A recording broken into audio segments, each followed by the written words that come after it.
नमस्कार, one India Hindi में आपका स्वागत है। भारत चीन तनाव के बीच भारत सरकार ने 59 चाइनीज ऐप पर बैन लगा दिया है। ये बैन देश की रक्षा, सुरक्षा, संप्रभुता, अखंडता और लोगों की निजता का हवाला देते हुए लगाया गया। इनमें टिकटॉक जैसे मशहूर चाइनीज ऐप भी शामिल हैं। अब लोगों के मन में सवाल यह है कि ये ऐप किस तरह से बैन किए जाएंगे। क्या सिर्फ नए ऐप डाउनलोड करने की सुविधा खत्म हो जाएगी या मोबाइल में पहले से ही मौजूद ऐप भी काम करना बंद कर देंगे।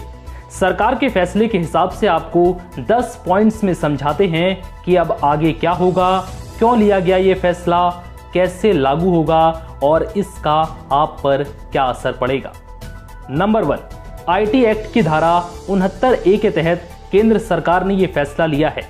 सरकार ने कहा है कि ये ऐप भारत की संप्रभुता और अखंडता के लिए खतरा थे, इसलिए मोबाइल और नॉन मोबाइल इंटरनेट डिवाइस में इन्हें बैन किया गया है।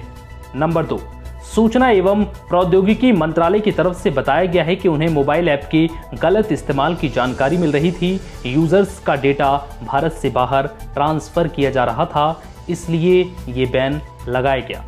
नंबर 3, टेलीग्राफ एक्ट के तहत संचार मंत्रालय इंटरनेट सर्विस प्रोवाइडर को किसी भी वेबसाइट या ऐप का डेटा को रोकने को कह सकता है।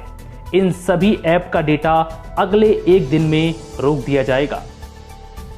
नंबर 4, डेटा रोकने पर यूजर्स को फीड मिलनी बंद हो जाएगी और केवल पुराने वीडियो ही दिखेंगे।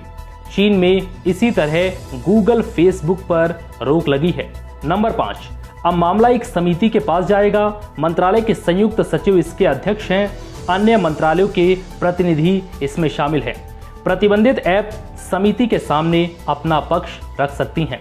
नंबर 6, गृह मंत्रालय ने अपनी रिपोर्ट में इन ऐप के उन दावों का खंडन किया था जिनमें कहा गया था कि सर्वर सिंगापुर में है और डेटा चीन नहीं जाता, जबकि एप्पल की रिपोर्ट में कहा गया था कि इन ऐप पर डेटा सुरक्षित नहीं है। नंबर 7, सरकार के आदेश के बाद ऐप हटने शुरू हो गए हैं। टिकटॉक ने भी अपनी सफाई में कहा है कि वो इस पर काम कर रहे हैं। साथ ही टिकटॉक ने ये भी कहा है कि किसी भारतीय यूजर की जानकारी अन्य देश, जिसमें चीन भी शामिल है, उन्हें नहीं दी गई। प्ले स्टोर और ऐप स्टोर से टिकटॉक हट गया है। नंबर 8, 59 ऐप बैन होने का भारतीय यूजर्स पर भी बड़ा असर पड़ेगा, क्योंकि इनमें सभी तरह के ऐप शामिल हैं। कुछ ऐप लोगों के एंटरटेनमेंट के लिए हैं, तो कुछ का इस्तेमाल प्रोफेशनल लेवल पर भी किया जाता है। टिकटॉक के फिलहाल 100 मिलियन एक्टिव यूजर्स हैं।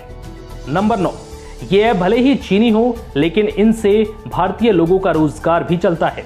ऐसे में जबकि कोरोना संकट काल में देश में बेरोजगारी की समस्या पहले से ही है, वैसे में इन ऐप कंपनी से जुड़े लोगों की नौकरी पर भी संकट के बादल छा गए हैं।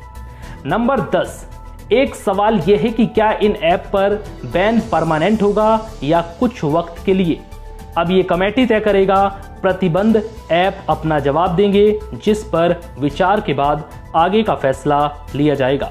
फिलहाल इस वीडियो में इतना ही। नमस्कार।